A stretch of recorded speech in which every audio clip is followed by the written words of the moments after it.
Hey guys, Greg here on the Vinyl Rundown. Happy Saturday in mid-October. Congratulations to Steve Carlson. 1,000 subs, congratulations, that's great. Steve got there just a couple of weeks after I got to 1,000. Steve is more deserving by far. He's got one of the best, I would say top 3 channels in the vinyl community.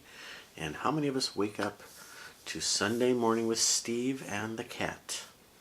That's a tradition now. Gotta have your Steve every Sunday morning. Congratulations, Steve. Who else loves Miles Davis and the Cramps? I don't know. Anyway, Steve's contest, your 5 essential go-to albums. These are the go-to albums from kind of when I was growing up. Today, with 3,000 records, I don't have a go-to album, but there were times in my life when I was younger and I only had 20 or 50 or 100 records, and I had definitely some great records that were very influential in my musical upbringing, and I listened to a lot and have stuck with me all these years. So going back to when I was probably 10 or 11 years old, this was my favorite record. Listen to it all the time. The Beatles' masterpiece, in my opinion. One of the greatest rock pop albums of all time, of course. Abbey Road just had its 50th anniversary. You all know this record. I used to play this in my bedroom on repeat, like all night long. Sometimes with headphones, sometimes softly at night, like side 2 especially. Listen to this hundreds, maybe thousands of times. And that copy, who knows where it is. This is a more recent copy. Purple label. What's significant about purple label? You guys tell me. Capital, purple. I'm not an expert on all the different labels and pressings and all that stuff. Capitol Records, not Parlophone, not Apple. I guess it's not Apple. Okay. Listen to the Beatles constantly. Then I started getting into the blues and started playing the guitar. And this is a record that I just showed this last week. Layla, Eric Clapton, Derek and the Dominoes. Duane Allman on slide guitar, his most famous slide guitar solo, one of his most. This is a blues and rock and blues rock album, and back when I was, I don't know, 13, I would listen to that constantly and play the guitar along with it and learn the licks and really learn to play blues guitar licks. Easy, pentatonic skill. But at that point I kind of figured I'm more into the instrumental side than the lyrics. I don't care about the lyrics and the singing. Give me more instrumental guitar. And then I moved into a heavy period with this record, Jeff Beck, Blow by Blow. Is that 1975? This is Jeff Beck's biggest selling album. And if you don't know Jeff Beck, I wish you would get to know Jeff Beck. He was one of the original Yardbirds members, along with Eric Clapton. Jimmy Page was there a bit also. He was still playing a Les Paul back then, although right after this he moved into Stratocasters. But let's see if I can read any of these songs on here. Interesting thing that I didn't really know at the time, Stevie Wonder contributed to this album. He wrote 1 or 2 tunes, and he played clavinet, that funky keyboard. How do you like that? He played clavinet here uncredited, so maybe that's why I didn't know about it for a while. What tunes are on here? Freeway Jam, Thelonious, Scatterbrain, She's a Woman, 'Cause We've Ended as Lovers. That's the Stevie Wonder ballad. I was going to play that for you. I forgot to turn on the stereo. Let's see, what is this? This is Orange Epic. And guess who produced this record? A guy named George Martin. I hear he's pretty good. Alright. Jeff Beck, 1975. Oh, we're halfway through the list, guys. So this was one of my introductions to jazz. That's what I meant to say. So I went from blues to more instrumental stuff, and I started getting heavier into jazz. And, sorry. Hang on a second, guys. I'm trying to read the back cover here. I can't see anything in this room. It's too dark. Got more into jazz guitar. And I got heavily into this guy, Pat Metheny. This is the Pat Metheny group album, as it's called. The White Album, if you're a Pat Metheny fan.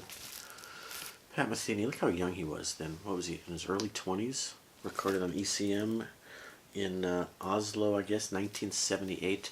So I got into Pat Metheny around 83, 84. And this is just a very solid album, top to bottom. One of his signature songs, Phase Dance, he opened every concert with for like 30 years straight. And then Jocko, which is sort of a tribute to Jaco Pastorius, but the bass is actually played by Mark Egan. Great fretless bass guitar solo. San Lorenzo is this big, massive, epic piece that he ended a lot of concerts with. And this is a different kind of jazz. This is kind of feel-good, upbeat. It's not urban, it's not blues. It's Pat Metheny's from Kansas City. I'm from St. Louis, Missouri. He's from Kansas City, Missouri. Lee's Summit, right outside of Missouri. But anyway, there's a different feel to this sort of Midwest rural and jazz and ECM and Oslo. It's white people jazz in one sense. But this is an album that I think every song on here is solid, and it's a great introduction to jazz if you know nothing about jazz. It's a different kind of jazz, but it's very accessible. Somebody who's coming from the rock world like I was, this is a good bridge into jazz if you're really more into rock, not hard rock. It's not a hype sticker. That's the actual backstage pass that I got when I worked for a record store in 84-ish and got great tickets to see Pat at the Greek Theater in Hollywood, and backstage pass. Got up pretty close to the stage, went backstage afterwards, hung out, didn't see Pat at all. Hung out for a while, and eventually saw Steve Rodby, the bass player, kind of came out and smiled at us, but alright, whatever. Right at that period, I started studying guitar with a guy who actually studied with Pat Metheny, and he turned me on to another guy. Now I'm getting heavily into jazz. He's like, Greg, do you want to go see this guitar player in Westwood or whatever? And yeah, why? What's he play? I don't know his tunes. He goes, oh no, he just plays a bunch of Wayne Shorter tunes. Who's Wayne Shorter? Oh, you should learn about Wayne Shorter, Greg, because I'm like 20 at the time. Wayne Shorter, Speak No Evil. People are on the vinyl community talking about Blue Note constantly. This is maybe the masterpiece of Blue Note records. This is certainly Wayne Shorter's masterpiece in terms of compositional stuff, compositional complexity, intensity, brilliant compositions. Most critics will tell you this is Wayne Shorter's best album. The playing is great also. Freddie Hubbard on trumpet, Herbie Hancock, Ron Carter, Elvin Jones. Superb lineup. And Wayne Shorter at his compositional peak. And one of the top, let's say top 3 albums on Blue Note ever. When I was into this record in the early 80s, I got it on CD, so only recently did I get it on vinyl. And the 75th anniversary Blue Note, you know, they're okay. I'd love to get a better pressing. They're expensive if you're getting some kind of audiophile version.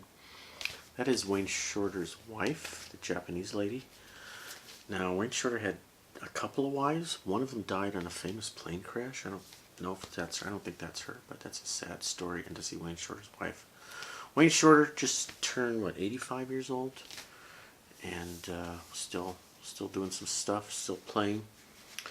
But that's my 5 essential go-to records, which traces my own personal musical taste from rock pop to blues to lighter jazz to more hardcore, heavier jazz to the insanity that I listen to today, which is a little bit of everything. Steve Carlson and the Cat, congratulations again. Thanks for watching, guys, and check you guys later.